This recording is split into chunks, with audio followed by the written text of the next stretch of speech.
Tanga-tanga ah. Di marunong tumingin sa dinadaanan. Diyos ko, lumayas-layas ka nga dito. Ay, kita ako eh. Nakainis naman yung babae.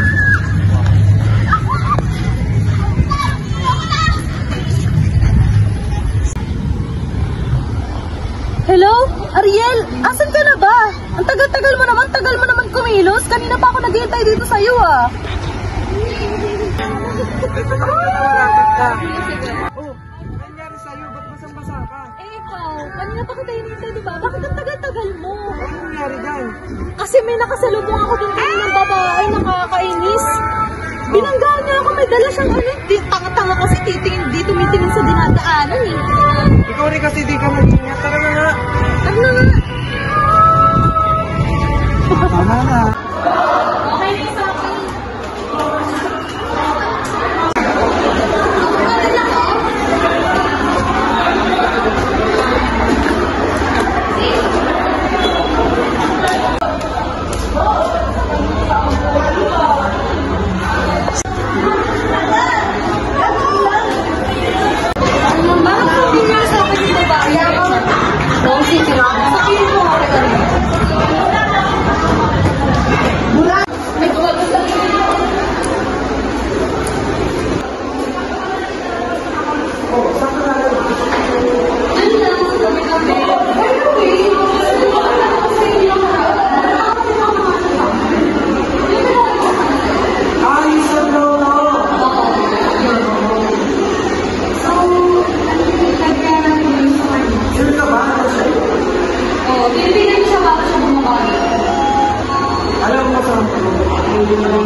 Hello?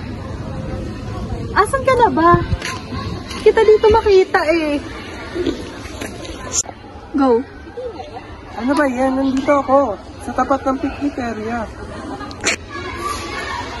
Oh, Uy, kasi, ano ba yun?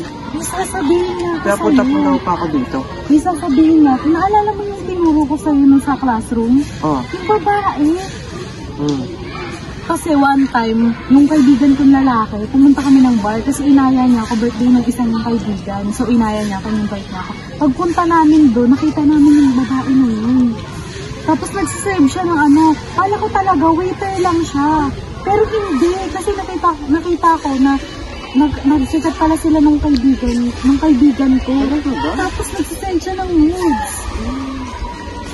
Magagamit natin yung sa kaibigan ko. Ay, oo.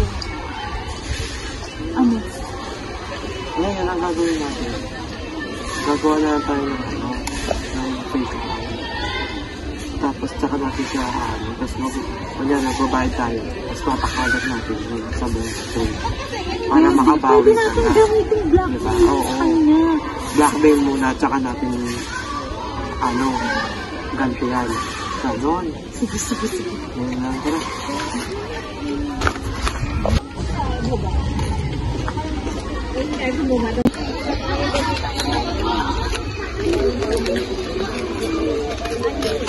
Buka muna.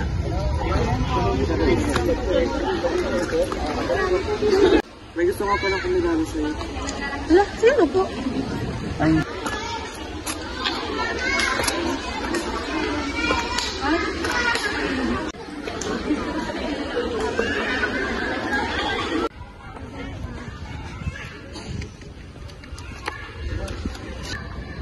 Pakilala ka na. Ito na bahala dyan. Sige. Hindi mo ba ako nakikilala? Ako lang naman yung tinapunan mo ng kape na binangga mo na anak ng may-ari ng school na pinapasukan mo. Ano pangalan?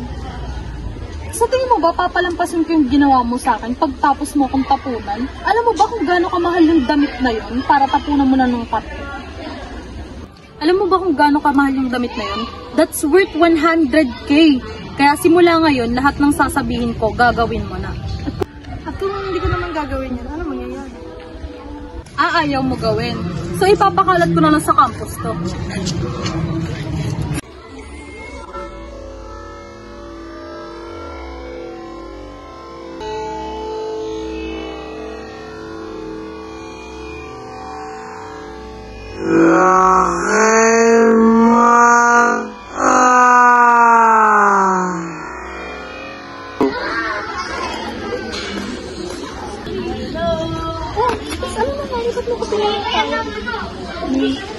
May sasabihin lang ko. Ano ba yun? Nalaman na nila yung ginagawa ko. Sino? Nila. Nalain. Ano ba? Ano nangyari? Alam na nila. Binablockmail nila ako na kapag hindi ko daw sila susundin. Ikakalat daw nila yun sa buong campus. Alam mo namang ginagawa ko na yun para makapagtapos ako ng pag-aaral, diba? Para matuspusan ko yung anong pangangailangan ko sa school. Hindi ko namang ginusto yun, diba? Seryoso ka ba? Ginagawa nila yun sa'yo? Parang hindi naman totoo. Dahil mabait naman sila sa akin eh. Sa'yo? Basta sa'yo na yan, Jen. Basta sinabi ko sa'yo yung totoo.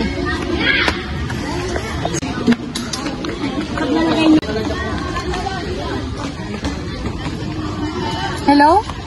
Asan ka? Kailangan kita ngayon. Pumunta ka dito sa aming hacienda.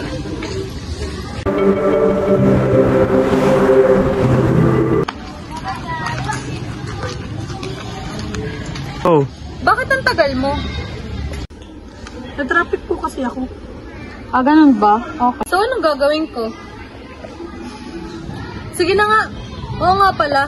Pinag-leave ko muna ngayon si Ma'am Baby. Kaya ikaw yung in charge ngayon maglinis na itong hacienda. And oo nga pala, gusto ko kapag nilinis mo to, ayokong gagamit ka ng kahit anong panlinis. Gusto ko kakamayin mo lang bago mo ilagay sa basurahan. Gets ba? And go. Ano pang hinihintay mo? Maglinis ka na. Masusunod po.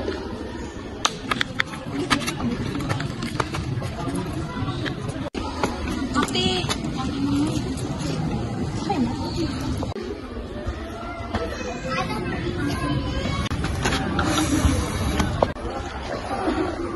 Pasok. Sarap ng buhay natin ah. Ano? Paupo-upo na lang? Baka gusto mong ilabas ko yung video mo. Ito na po. Nagpahinga na ako saglit eh.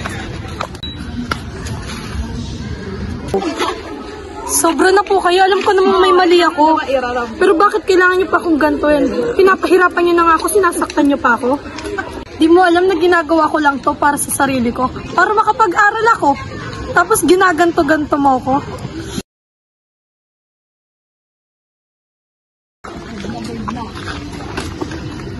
Bastos to ah.